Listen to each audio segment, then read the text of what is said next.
Greetings, Doom fans, and welcome to the Collapse Cafe of the Doomstead Diner. And once again, we are not going to talk, at least directly, about coronavirus today. All right.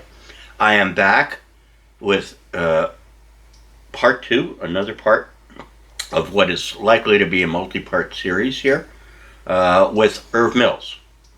We spoke with Irv Mills last week on Ontario hydroelectric power and nuclear power, and just assorted ramblings of things in the electric industry up in Canada, Irv's experience with it, and so forth.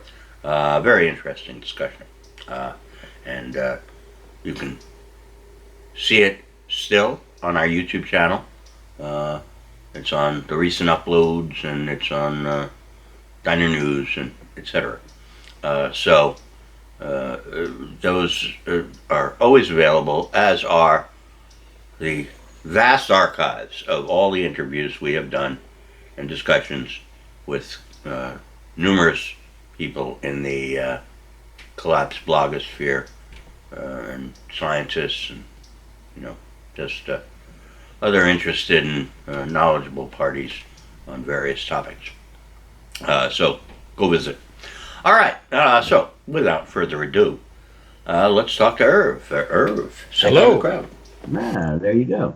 And today's topic discussion is off the electrics, and we're talking instead about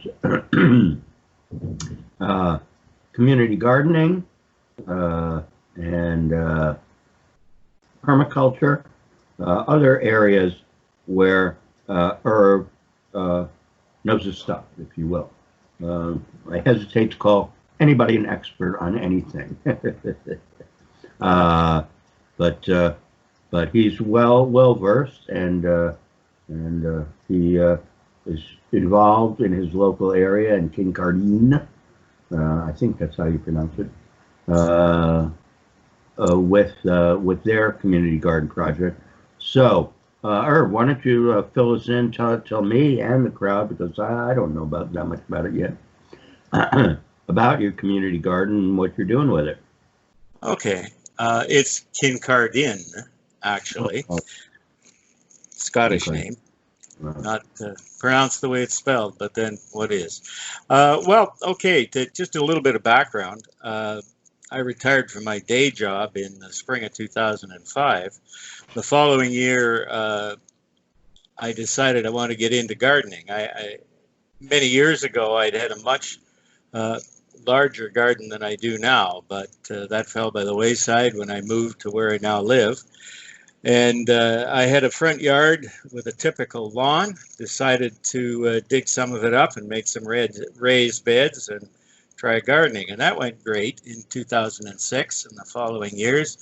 But it isn't that big a front yard, and there wasn't really room to do a whole lot. So I was looking around for some sort of an alternative, and talked to some people and found out that there was a group trying to start a community garden here in Kincardine.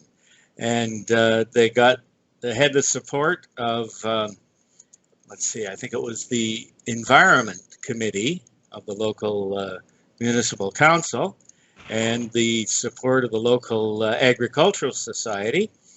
So finally we found a piece of a little chunk of land in one of the parks in town, and in the spring of 2010 went ahead and broke it up from sod and laid out the plots, which I was there and helped with that day, and I got one of the plots.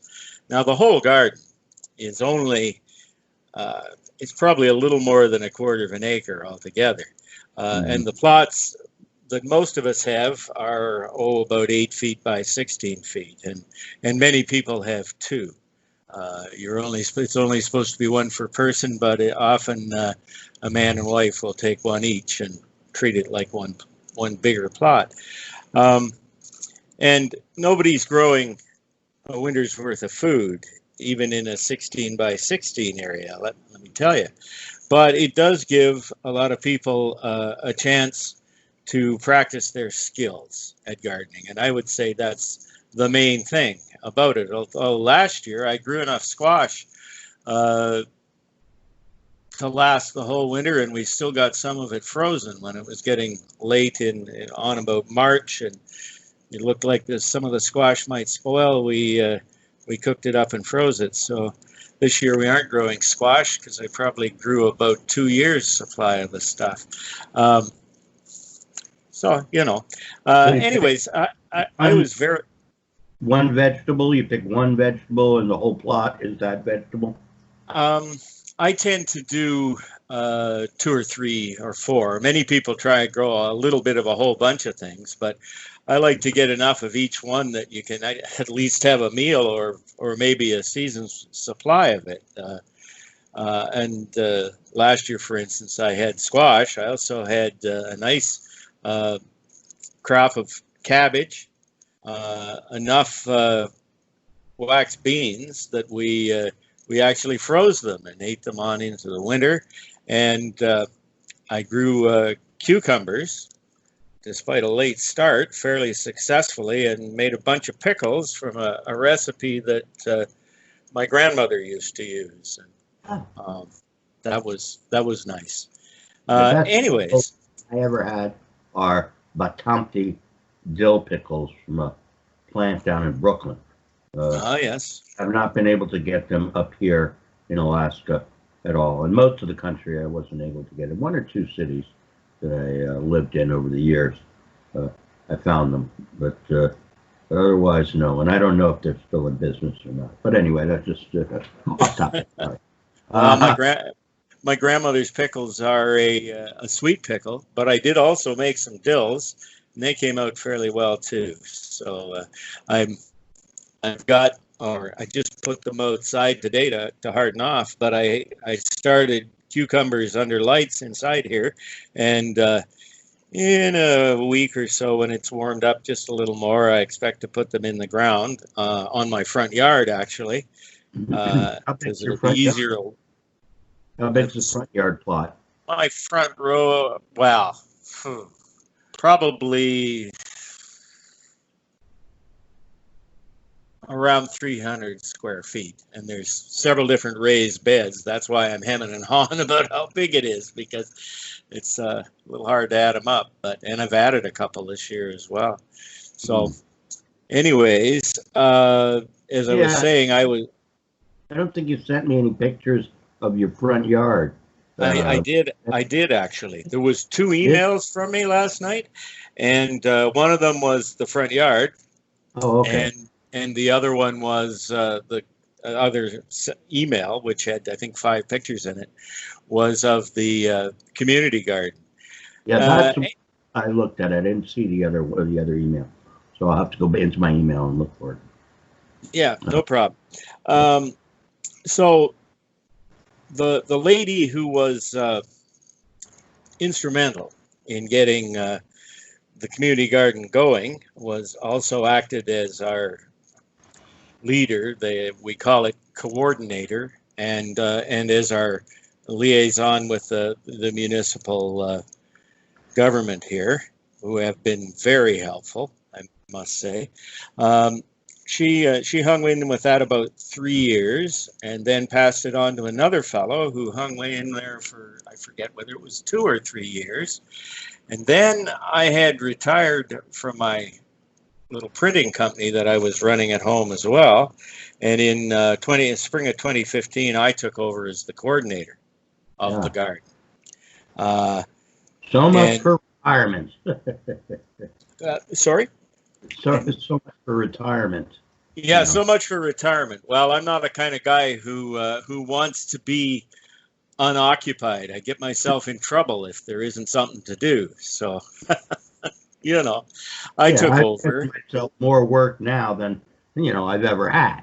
With all the various aspects of the diner that I'm coordinating myself. Doing the videos, the editing, and writing blogs. And we have a forum that's very active, and I invite people to come and discuss with us the various topics. What I'm talking about here with Irv, permaculture and gardening and so forth. Several diners are very interested in those things, and you'll find a lot of expertise on the diner forum as well, if you have questions and whatnot. So stop on by there. Okay, enough plugging. Now back. Okay, good for you. Good for you. Isn't it great, though, to be retired and be able to spend your time doing what you want to do? Right. Which presumably is more enjoyable than what one was doing in order to earn a living earlier. Anyways, that's what I found. And you're right. I'm busier than between my blog and gardening and making willow baskets and making cheese and making bread, that and reading a lot. So there's lots of things to do. And for the last 5, I guess this is my 6th year, I've been the coordinator at the garden. It's been interesting. Dealing with people always is. People talk about herding cats, and I say, I'll take cats any day. I'm herding people. Right. But it's good. They're a good bunch of people for the most part, and I don't try to be very authoritarian at all. The municipality gives us a nice little budget every year, and I've tried to spend it on tools and equipment that are useful at the garden, and it's good. You may notice in one of the pictures that there's about an 8-foot fence around this garden, and that's because of deer. There are a lot of deer in the area. Well, that's and nice. It is. It's sorts of meat. Well, come the crash, Yeah. When I see a moose around here, I go, "Ooh, there's dinner." Yeah. Well, I think we don't have any moose here. You'd have to go to Northern Ontario for that. Some of the guys I used to work with headed up there every fall, and usually came back with a moose. It was the most expensive meat they'd ever had. Right. But anyways, the deer, yes. The first couple of years, we only had about a 2-foot high fence, which was to keep rabbits out of the garden, and that worked. But we noticed there were deer tracks in there, and occasionally the deer would help themselves to the whatever was growing. So the third year we invested in some fencing and keep the deer out. How high is the fence now? About 8 feet. About 8 feet high, and that keeps that's sufficient for keeping the deer out. Yeah, no problem. Mm-hmm. No problem that way. We had to go around. I think it was the year I took over, though, it became obvious that the bottom of the deer fence wasn't keeping the rabbits out. So we went around and installed, what they call poultry netting, what I have always called chicken wire, and tied that to the same posts and pegged it down in the ground. Rabbits are pretty good at sneaking under fences. And we would come to the garden and find rabbits in there, and they give you a look as if to say, "What are you doing here? Right. Come again later. We're busy eating your vegetables." So that was not so good. And then of course, that's for meat. That's fine with me. If the rabbits want to come in, I'll go out there with my slingshot and pow. Yeah. Oh. Yeah. Well. What's for? Anyway. There's a lot of rabbits around here. Yeah, a lot of rabbits. Well, when there's one rabbit, there's soon. Yes. Okay. They're well known for their fecundity. But you mentioned that the participants in this, it's like herding cats. Okay. How many people are actually involved in the project? Around 30. Around 30 people? Yeah, that's pretty good size, yeah. It is. And if we were trying to really coordinate anything, it would be challenging. but fortunately, everybody has their own plot and pretty much does their own thing and doesn't require a lot of coordination from me. Usually, I typically organize a potluck dinner / picnic at the garden in the spring, early in May, and one in September at the end of the season. This year, of course, and we will mention the coronavirus very briefly here. Get away from Corona. It's COVID-19. It permeates. You sure can't. The province of Ontario, as part of their effort to isolate us from each other and get us to practice social distancing, had closed all provincial and municipal recreation facilities. And it happened that in someone's mind, a community garden fell under the definition of a recreation facility. So I got an email one day from my contact with the town administration, and she said she was very sorry to say, but we wouldn't be doing it this year.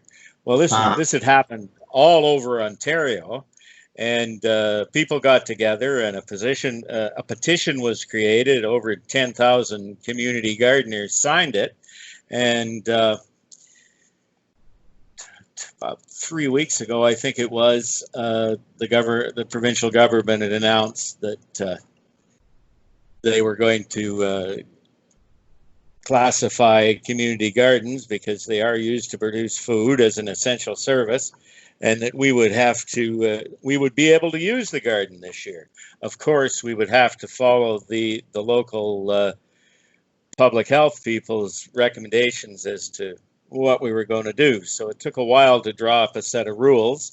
I was closely involved in that, and of course now we're staying 2 meters, 6 and a bit feet apart, and we're limiting the number of people who can be there, and we aren't having a potluck dinner now, or I suspect in the fall, which is too bad. That I ran all summer last year. I ran my mobile Doomstead diner out in my parking lot. Basically, I provided free food to my community, which is probably, I think we have about 100 units, and they're anywhere from 1 bedroom to 3 bedroom, and so probably 200 to 300 people living in this complex, and it's a variety of ages, and it is a federally subsidized tax credit place, so it's mostly poor people, old people, and crippled people like me. Okay, and so I would just go out and provide food to them, but I'm not doing it this year, at least not yet. Although Alaska has relaxed its restrictions regarding food. The restaurants are now, I think, allowed to go up to 50% capacity up here. But I'm not, a restaurant. Okay, it's like doing a big barbecue. Okay, as it is now, because I don't charge for it, so I don't really need to have a food license or anything like that. Okay, if I start to charge for it, want to do that, then I need to jump through a whole bunch of state hoops, which I prefer not to do, and I don't need the money. Okay, so I prefer to just give away the food. At any rate, but that's the size of my food, my little attempt at discussing things. Gives me an opportunity to talk to people, about. It's a great way to do that. Yeah, in real life, as opposed to sitting down over the dinner table with other people. When you go visit people, of course, if it's family members, it's usually an argument, but it's that's breaking bread. I think they call it is a great way to talk to people. Anyway, okay, enough about me. Back to the garden. So, what kind of what are the regulations that you put in place? What do the people need to wear? Do they need to have gloves on and masks, etc.? We're encouraging masks and actually not saying much about gloves. As I understand it, you got to know what you're doing, or you may. Gloves are a great way to pick up and spread around contamination. So we haven't done that, but okay. And this applies everywhere in Ontario at the moment. There are not supposed to be any gatherings of more than 5 people.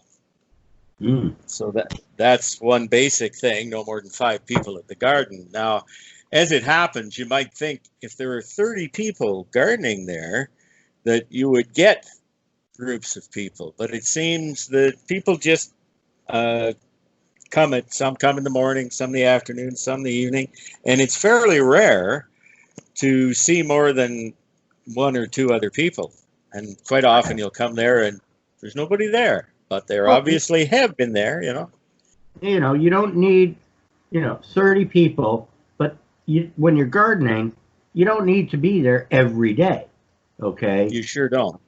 The stuff takes care of itself. It grows on its own. You make sure it's everything. You don't have to come back there for 2 days, 3 days. So, and then you say, okay, and how long are you there? An hour, 2 hours at a stretch, right? So when you break it down, it's going to be relatively rare that you have more than a couple. And that is a good thing.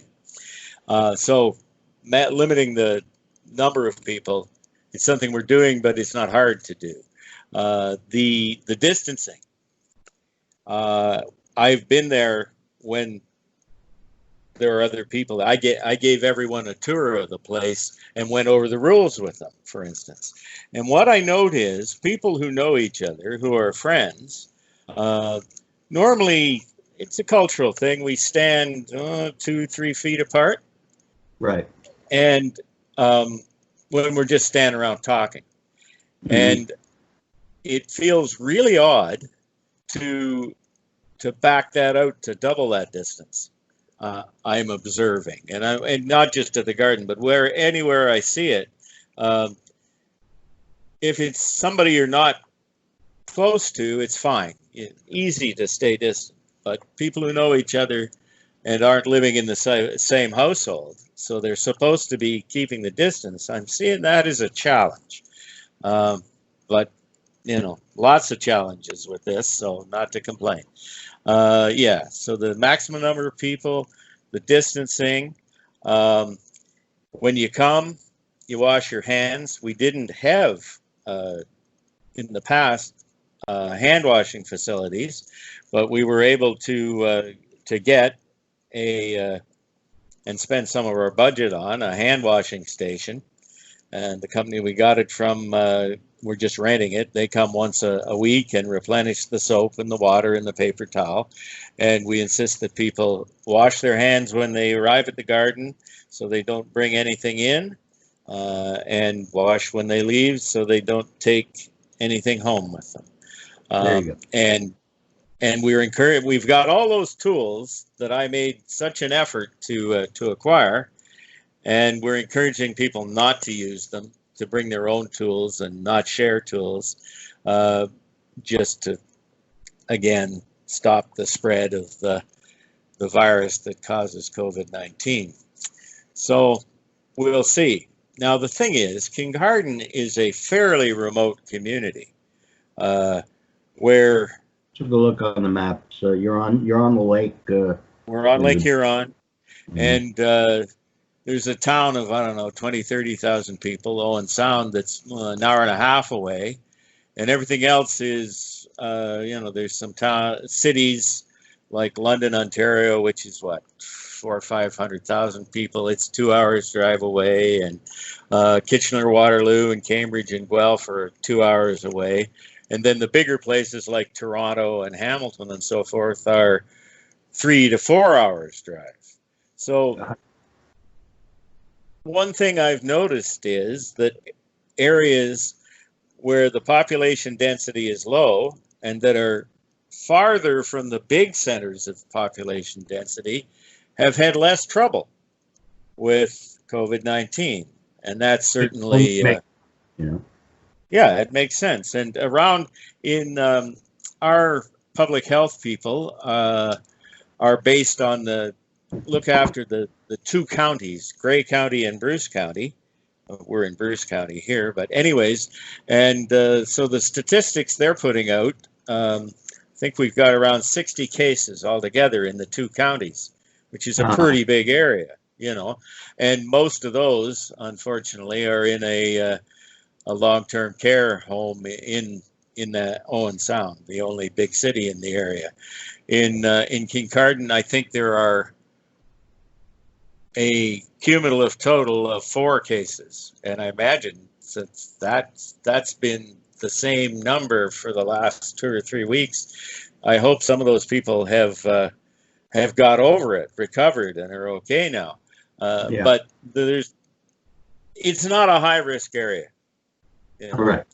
Yeah, yeah, So, similar here. You know, we've had in the Matanuska, Susitna River Valley, I think all of 12 cases, and the valley is even bigger than the counties in Ontario that yeah, it's talking about. It's a very big area. It's probably, you know, the size of New York State, maybe? No, a little smaller than that. Maybe the size of Vermont. You know, we've had, I think, total of 12 cases in the valley, no deaths. At the moment, I think it's down. I think several recovered. So I think it's down about four to 6 and whatnot. And down in Anchorage, which is about 45 minutes to the south, they've had, you know, quite a few more. And then down along the southeast coast, in places like Ketchikan, Juneau, and whatnot, they've also seen a few more.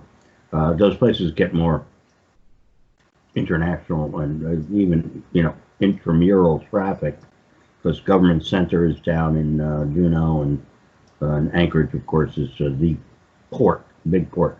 In fact, the airport is is currently, I believe, still the most active air transport airport in the world, because it's where all of the stuff from Asia is flying in, all the cargo from Asia is flying in from there to that airport, and then distributing down to lower 48 from there. So, you know, hopefully packaging material is not carrying the virus, because yeah, because you got a lot of it passing through there. Right. Yeah, Exactly. I think the big concern here, as we move on through spring and head towards summer, the second biggest industry in this area after the nuclear plant is tourism. Right. And a lot of people have cottages along Lake Huron. And of course, they hadn't been coming here, but then it was really too early in March and April. Sure. Well, now it's May, and the first big long weekend of the season in Canada is the Victoria Day weekend, named after Queen Victoria, of course. Which is what weekend? Is that the first weekend in May? The one just passed. Okay. This past weekend, Monday was the holiday. And the decision was reached not to open up the local communities so the people in the cities were asked not to come to their cottages, or if they did, to just go to the cottage and stay there, not to mingle in with the rest of us. And Right. there have been in some communities, I don't think there was anything here, but some people have put up some fairly rude signs suggesting that the cottagers weren't too welcome. The feeling being that if you're coming from a place like London or Toronto, where there are a lot more cases of COVID-19, we'd just as soon not have you here, you know. And There you go. I just as soon not have them here myself. But so that's probably the big issue now. And of course, as you were saying, the provincial government's thinking, geez, when can we open things up and get business going again? Currently, we have a conservative government, and that's large C conservative. One of the political parties in Canada, the more right-leaning party, is called the Conservative Party. Yeah, we have tons of trouble with those words and definitions of political spin. I'll say. It's a sewer, that discussion. Yeah. Constant sewer on that. Yeah. Anyways, you would expect that a conservative government, large and small c, would be eager to get business going again. But my leanings are much more to the left. And hold. I got a camera down. Sorry. No. No.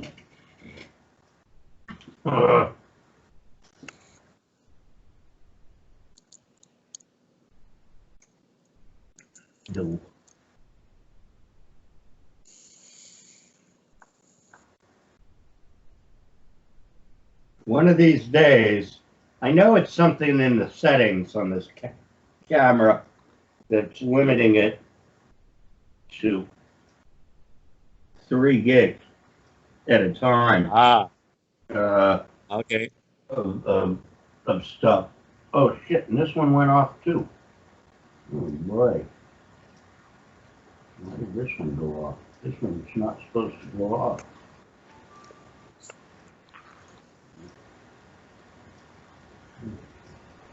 Power. This one doesn't do that usually. What? Oh, what do I got here? I'm getting a message. Let me try to do this. Insufficient available space. Oh, the memory card is dry.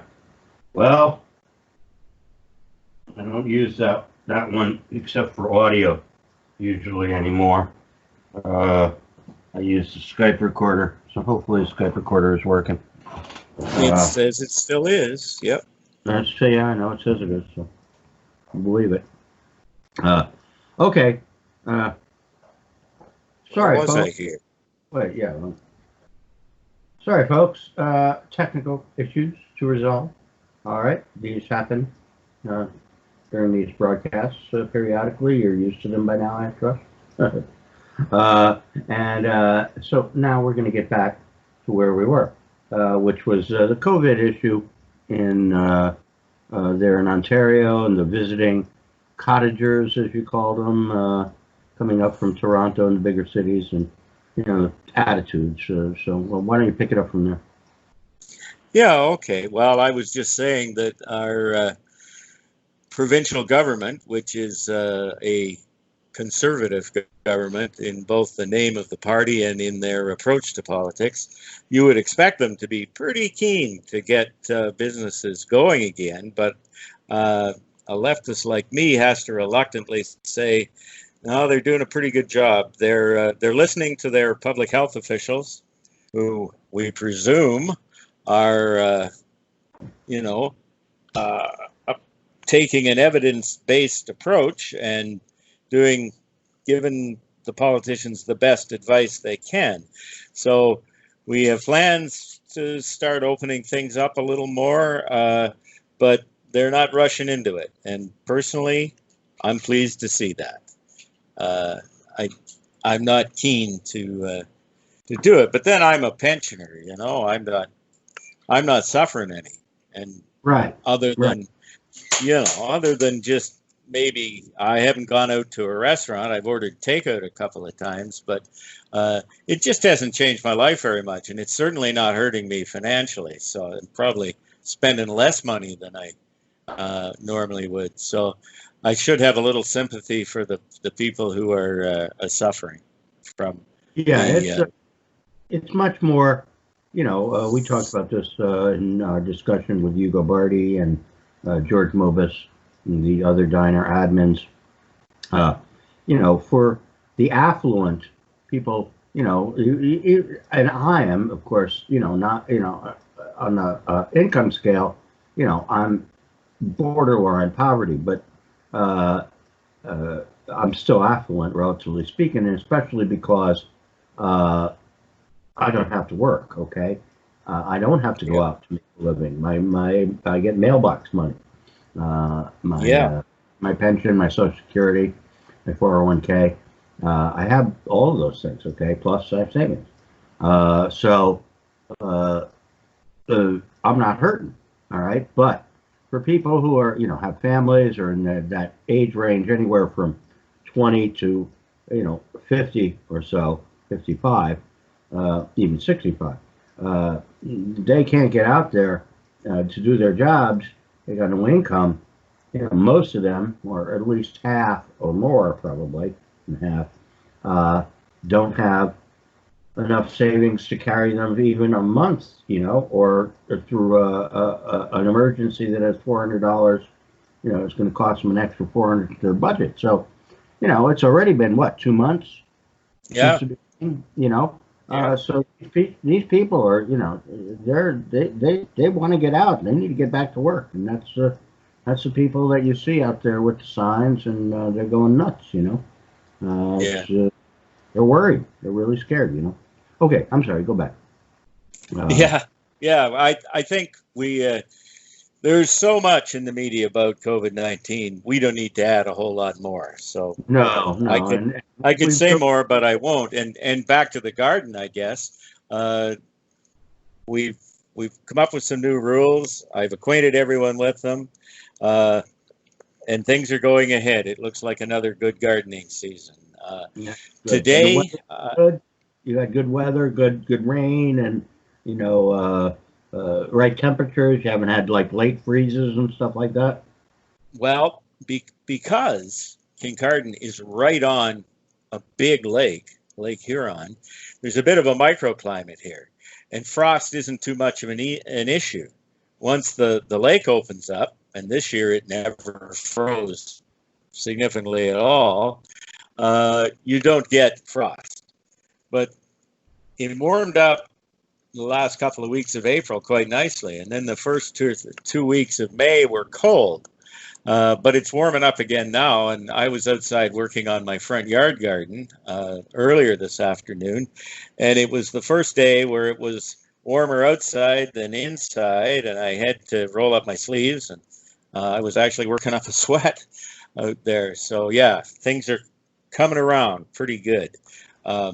Usually, the rule of thumb for gardeners in the southern part of Ontario is that Victoria Day weekend is the time you would plant.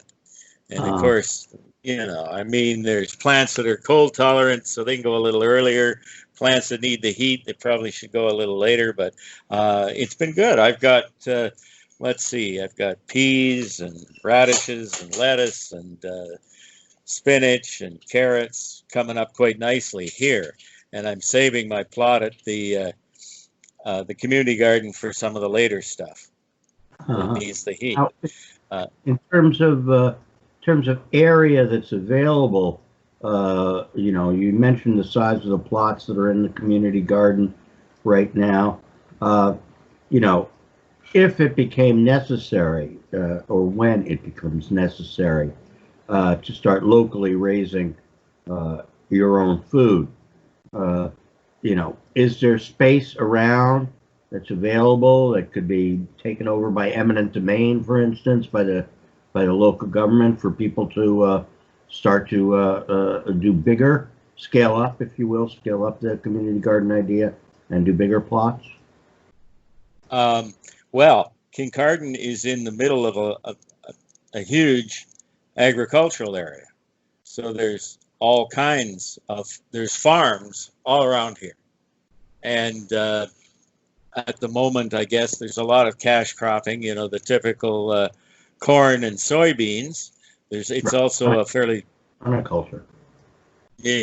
Yeah. Well, the majority of farming around here is, your typical conventional farming. Although mostly family farms doing that. Uh-huh. And there are some people producing organic produce as well. Again, we can get into that whole issue, which I have some things to say about. But That's where is I was trying to move the conversation, actually. okay. We'll go there. But just to say, if we get into a situation where a community like this needs to produce more or possibly all of its own food, there's lots of farmland there. And in that same situation, the farmers will probably find themselves uh, hurting for supplies of diesel fuel, which is central to their operation, and also just the whole supply chain, which supplies them with things and which takes their product away to the big cities to be eaten. Um, it's going to That's going to be very shaky. So, would they be willing if people came to them and said, "Can we have some of your land to grow our food in?" I think, from what I know of the local farmers, a lot of them would say, "Yeah, sure," and they might want a little something for that, but you know. So I think it could happen, and the one thing about what I usually call business as usual, just the normal world in which we live, is it sure doesn't encourage people to set themselves up and develop their own self-sufficiency. Yeah. But it's very hard to compete with a grocery store full of food, as we often laugh at ourselves at the community garden. I mean, the just the cost of the seeds and everything and the Right. time you put into it, I mean, if you were really if your only thought was saving money and being efficient, you wouldn't be doing that today, because the stores are full now. Mind you, back in March, there was a kind of a run on grocery stores, not just toilet paper and such, but non-perishable food items were pretty popular too, and people got to see that food doesn't grow on the grocery shelves at night. It has to come from somewhere, and it doesn't take much to mess up the stocking of those shelves. So I think that's one reason why we've had quite a few new people at the community garden this year, because people are thinking, geez, maybe I better learn how to do this. And if you think you can go from never having gardened before to producing all your own food in 1 year, you're going to be A, disappointed, and B, very hungry, because there's a lot of skills involved, and a lot of equipment, and just having the seeds available and so forth. So that's What that's about the thing. seed and so forth? Do you encourage people to, save their own seeds and do Yes, heirloom type stuff? Do you do that? I do. Yeah, You do. yeah. I've had pretty good luck with beans and squash in particular. Any of those things. Well, beans are a wonderful thing. You eat the seeds, and if you've got them stored for food, you can also plant them in the spring, and they're pretty useful as food. But yes, I do make a point of trying to save my own seeds, Mhm. and have some on hand here to use if need be. Now it's interesting. We were talking before we started recording about. I had expressed to you that my ideas on gardening and farming are possibly a little different from many people who would be frequenting the Doomstead Diner. My blog started a number of years ago because a run-in I had with some people who, well, I would describe them as crunchies, which is a bit of a pejorative term, but they how shall I say this?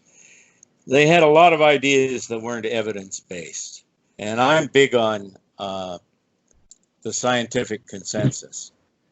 There is such a thing as a scientific consensus, and we're well advised to pay attention to it. Now, a lot of people have trouble with that because it's continually changing, but and people tend to want to have absolute facts, and that's not the way science works. It's Right. But I think that's a good thing, because rather than setting down a hard and fast set of facts, it's willing to improve its facts as we learn more.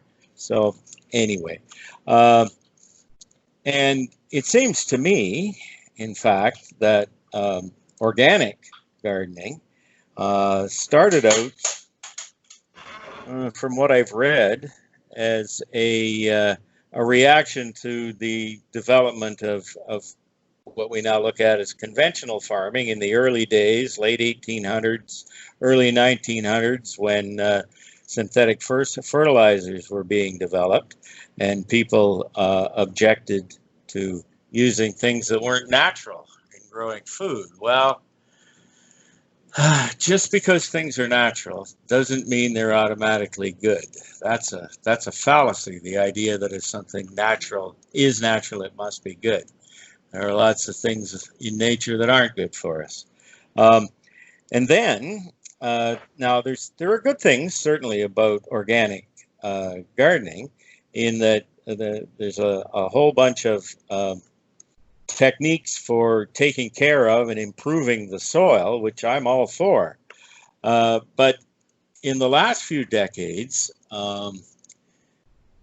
organic gardening has turned into a marketing technique for some fairly large-scale farmers, Right. where they Oh yeah, they they came look up. like in that label on Yeah, the stuff at the grocery store, organic, organic. Then they could jack up the price by 20%. exactly.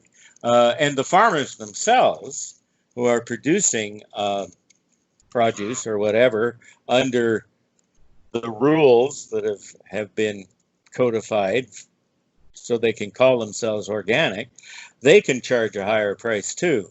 And heaven knows farmers are always hurting for money and some way to get more for what they're producing. You can't blame them for taking advantage of that. But a lot of the rules that they came up with, for instance, one thing that bugs me is they use so-called natural pesticides as opposed to the synthetic pesticides. Well, that sounds great, but in fact, the natural ones are more toxic and less effective, so you have to use more of them, than many of the modern synthetic ones.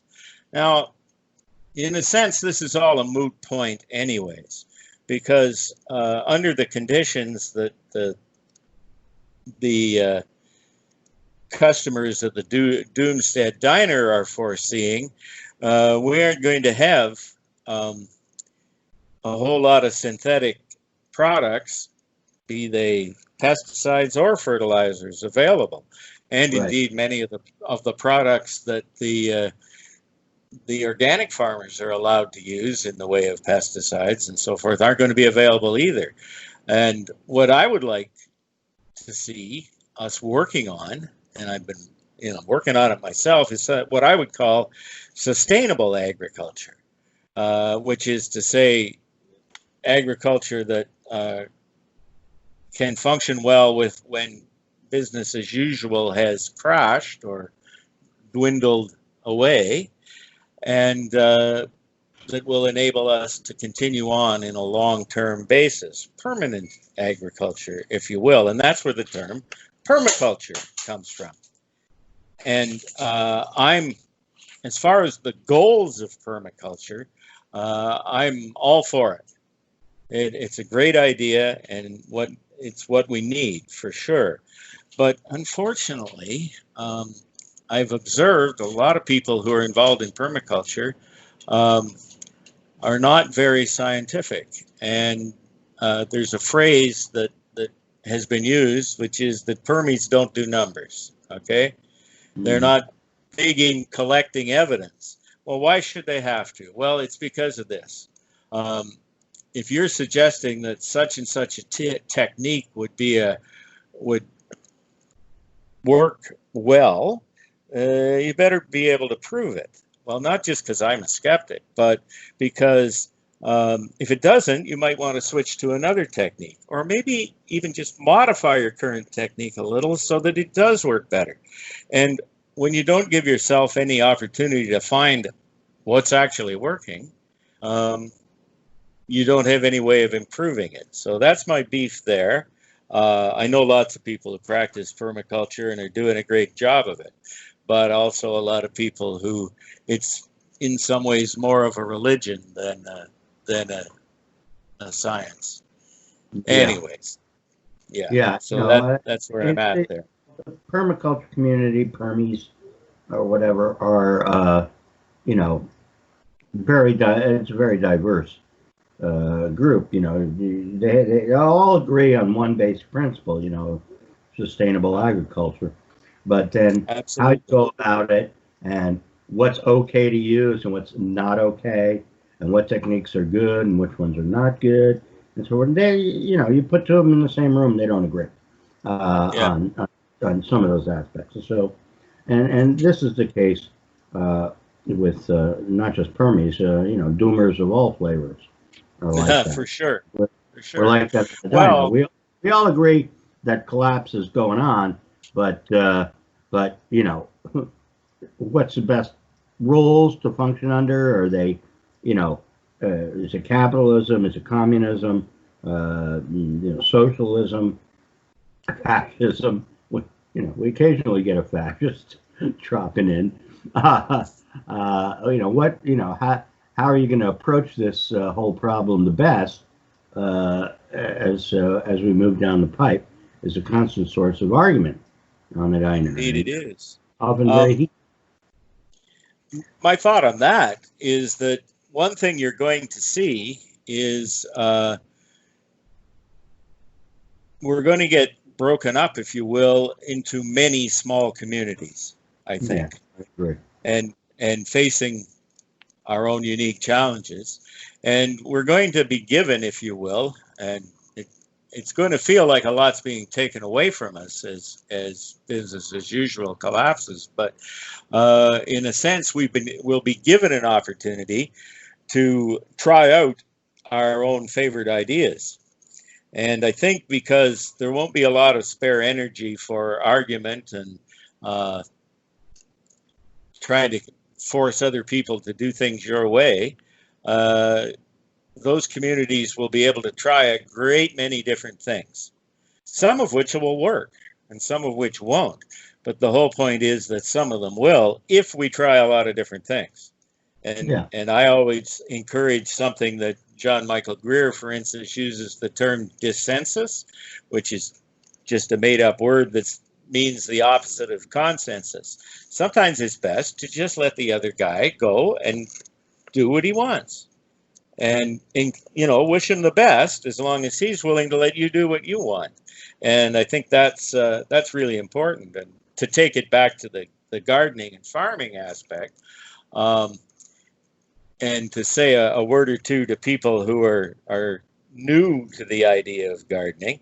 The thing about gardening is it's different in different areas. And I've picked up the odd book where some guy has developed a system that works great for him in his local area. And you try one or two of the things, and some of them don't work at all because the conditions locally, here where I am, are different.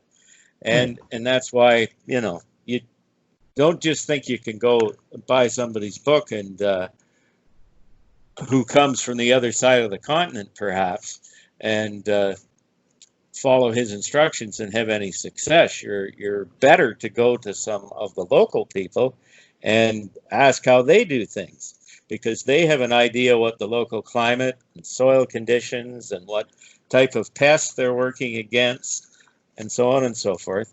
And they've got the the hard-won knowledge that you as a new gardener needs. Although I'm a great guy for books, and I've got a stack of them here that the camera isn't wide enough to see. The one I'm going to recommend today, I don't know if you can see the cover there. I can read it. Resilient Gardener. I can't see the author was. Yeah. So. Oh, okay. Well, I'll give you that. This is The Resilient Gardener, subtitled Food Production and Self-Reliance in Uncertain Times. And it's by a lady by the name of Carol Depp, who lives in the Willamette Valley in Oregon and is an enthusiastic gardener. And she recommends here that if you really had to, you were faced with the problem of growing enough food to feed yourself, that she says, consider these crops: potatoes, corn, beans, squash, and the last one that isn't exactly a crop is eggs. She recommends to have a laying flock of chickens, or interestingly enough, ducks. And in the book, there's a lot of good advice about this, and she is very sensible in that she doesn't think that the conditions in the Willamette Valley are the same, that the rest of North America is the same. So she isn't leading you astray in that sense, but she's got lots of good advice on what kind of crops you might grow and how you would use them. Anyways, let's see. Another tangent that I wanted to. Okay, go ahead. Before you go off another tangent, I think this particular episode is probably run, long enough. I'm not sure what the attention span is of my audience overall, but it's usually an hour, and I think we've been at it for an hour. That's good. So, and we do have a lot of interests that are similar, Irv and I, and one of them is, not just the production of food, which is what we talked about today with the community gardens and so forth and farming, but food preservation, food preparation, different types of foods that you may want to be interested in. I think you might have heard Irv at the beginning. I'm not sure. It might have been before we were actually recording. He makes his own cheese. Okay. And I've seen some of his cheese. You got to send me some of your cheese, Irv. Okay. Can you ship me a wheel? Okay. What do you call it? So we're going to be talking further about this aspect, and then there are other things too. So as I said, this is likely just the second part of a multi-part series of, well, it'll go as long as it goes, okay? Until the internet goes dark, as I like to say. So, Irv, you got any closing thoughts for the diners and the rest of the viewers as to, where you think things are going with gardening as we move down the pipe here? Well, I see a lot more people getting interested. As I said, we've had, out of those 30 people at the community garden, there are 6 or 7 of them that are new this year, which is probably 2 or 3 times as many as new people as we usually have. So people are getting interested, and there's all kinds of expertise around to help them. And I would encourage anybody to try growing something, whether it's herbs in a pot on your in a sunny windowsill, or whether you actually have some dirt available to get out there and get digging and try and grow something. That's a great idea, and I give that one the thumbs up. So, with that thought, that's all we're doing this time. Until next time, here, Okay. Catastrophe Cafe of the Doomsday Diner. Hasta la green thumb. Not mine, okay? It's not very green.